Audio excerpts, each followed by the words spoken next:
I'll start a new audio track then. Okay. So, the war comes. So you're at home with Grandma, with your Right. mom, Right. in Modesto for the war. So just, what happens to you after that? Well, my mom picks me up at the Greyhound bus station. And she takes me home, and that's the house in Modesto where you grew up as a grandkid. And Bill was there, my stepdad. And he had a great big bowl, and he was eating salad directly out of this bowl. And Bill was born and raised, well, he was raised in a military school. And I just met him. I'm 9 years old. I haven't worked a minute in my whole life. And Bill's first statement to me after we shook hands was, "Young man, we're all expected to work here. You will work 4 hours a day." I thought, what? I don't understand work. I never did work. And the next morning I was out with a bucket and a hoe and hoeing up weeds and sandburrs and puncher vines, and he paid me, I think he paid me 50 cents an hour. It's a lot. Whatever. Well, he paid me the same as he paid the guys in the shop. But it wasn't just busy work. Like when we had the shop, I mean, I was out cleaning engines and actually doing man's work. And I got 2 weeks vacation. Because of the war, I got my driver license when I was 14, because we were in a war effort, and we were building farm machinery, and we were also doing harvesting for custom harvesting for people. And he gave me 2 weeks vacation, and I can't imagine this. I took the car. I could take the car, and when I started high school, my first semester I got mostly C's. And Bill said, "No, you're smarter than this. You can do better than that. You are going to study. You're going to study 2 hours every night. I don't have 2 hours homework." He said, you know everything in the book? No, you have it. But anyway, he said, "If you study, you can't have a car." I had a motor scooter. "You can't have a car, but you can have the family car Friday, Saturday nights, and Sunday without asking." And of course we were into farming, so we had 100-gallon barrels, 50-gallon barrels of gasoline. I mean, I just come home, fill up the car, and run it dry, and come fill it up again. But I took the car every summer, and I'd go to Santa Cruz. Now, can you imagine putting a kid, 14-year-old? 14 years? Did you ever take your friends on those trips? Well, yeah, sometimes. But then usually I went alone. And he would tell me, he called me Doc. "Doc, for every $1 you bring back and put in the bank, I'll double it. Because you give me $50 for our vacation." I started sleeping in the car because the hotel room was $1. And I would go to the Y in the morning to shave and shower and clean up. And that was 5 cents. And then he would put the money in the bank. And when your mom and I got married, that's what paid her way to what? All of it. Wow.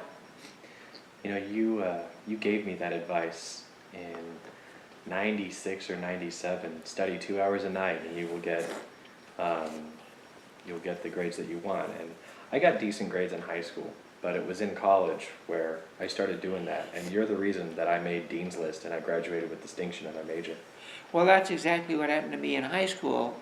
He always told me, if you ever get straight A's, then you can study whatever you want, because you'll never settle for less. Well, I never got straight A's in high school. I'd come home with, 5 A's and a B. Well, why did you get a B in history? Teacher doesn't like me. Teacher doesn't have time not to like you. You didn't earn it. And my first semester, I was going to Modesto JC. I came home with straight A's. And Bill said, "I'll be goddamn."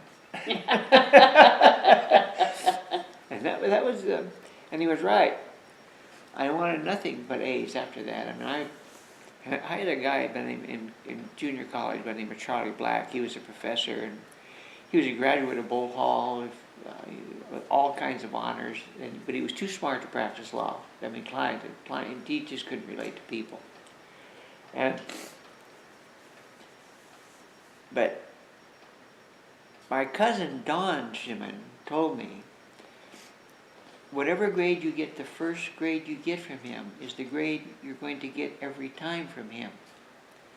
And so I was taking business law, and I got an A on the first exam, the highest in the class.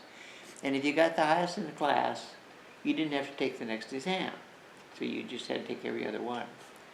So the third one I took, I missed 4, and the guy sitting next to me, Bill Hubliar, he missed 3, and I got an A, and he got an A minus. And Mr. Black, he was a vet. He was a vet from the war. We had a lot of vets in college in those days. How come Weddell gets an A and I get an A minus? I mean, I missed 1 less than he did. And Charlie says, well, you wouldn't want to beat Weddell, would you? And then when I was taking econ from him, econ was like a foreign language to me. That I just didn't get it. I was getting straight A's from him, and I finally on the final. But he would go off on like, what does this have to do with the price of eggs in China? And because he was fluent in Chinese, and he was an intelligence officer during World War II, interpreter. But he'd branch off into Chinese and give part of his lecture in Chinese, and that's about the way this final exam was. I didn't have a clue, and it comes back with an A. And this is my sophomore year, and I go in and I say, Charlie, I've never complained about a grade, but I don't deserve this. He says, Weddell, you showed me once that you could do it, and I don't want to penalize you. But he used to take us to, in junior college, he took us up to San Quentin every year, where we toured San Quentin. And then it was funny, it was all guys. We belonged to a club called the Hammurabi Club. And on the way back from San Francisco, there was a house of ill repute in Lodi. And we always stopped at this A house of ill repute. You said the name of your club was called the Hammurabi Club? Hammurabi Club, yeah. Who named it that? Well, the Hammurabis Babylon. were Babylon. They were a legal group. Okay.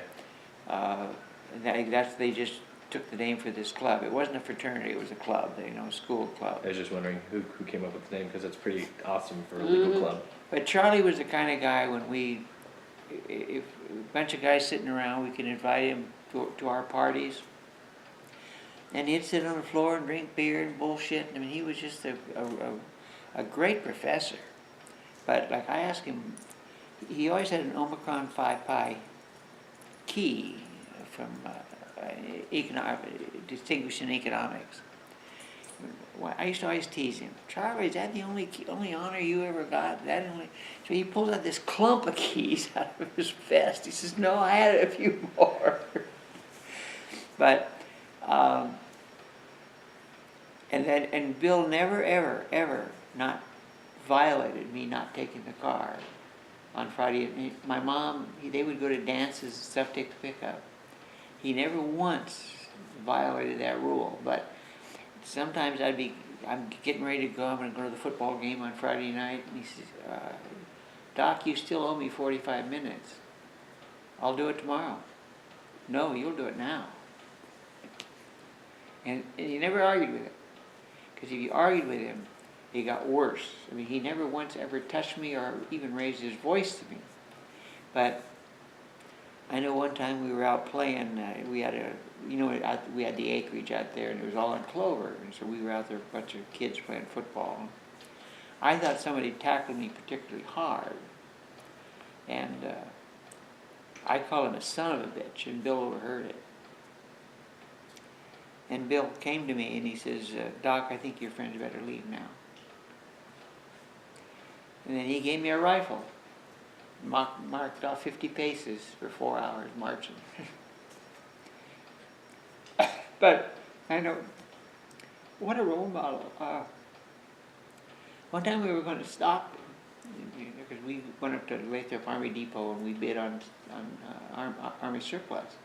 And there was a hitchhiker. And I gave him the finger. Bill pulls over, go apologize. Had a great life. I don't know why I get emotional about it though. It's okay, it's fine. What do you know about how Grandpa Bill met Grandma Jewel? Oh, that's an interesting story. My mother was trying to get to Hawaii with my sister. And she was a waitress, among other things, and she was working as a waitress in Turlock. And in this particular restaurant was kind of like Pappy's, where all the farmers would come. And Bill was in farm equipment and farm machinery and custom harvesting and that sort of thing. So he hung out in this restaurant. Every morning they'd get together for their breakfast. And he kind of had the hots for my mom, but she didn't have any idea. I mean, he was just a customer. And one day she collapsed, and he took her to the hospital.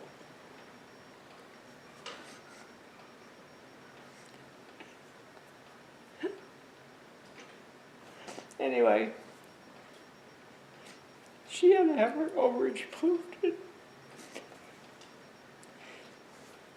He took my sister and made a bill. So she married him out of gratitude. But she loved him later, but it was... Yeah, I think she really loved him. Yeah. She had a tough life. She had a really tough life. Yeah, my stepdad, just left us. And my stepdad was an alcoholic and mean when he was drunk. And Which stepdad are we talking about? my real dad. Oh, My real dad. Yeah, when she was working, this was during the Depression, she had to come home with a streetcar. And if she was 10 minutes late, he'd just beat the hell out of her. And I can remember pounding her, leave her alone, and he left. And he never once ever said, Charlotte, I had so much syndrome. And then when you guys were little, he came to visit us up Portola Way. I'm your grandpa. And I said, the hell you are. You don't even know these kids. You come from Turkey, and you don't bring them so much as a damn doll. What are they supposed to do, sit in your lap and call you grandpa? You're not my dad. You're my biological donor. That's, it used to piss him off because I called Bill Dad. And I called him Lee, and he didn't like it. But that's all you deserve. But, up until I was about 18 or 19, it never occurred to me that I lived with him, and he was my dad, and all of a sudden when I was 18, I thought, that guy is no goddamn good. Anyway. That's a great story. I'm going to do a start-stop again here.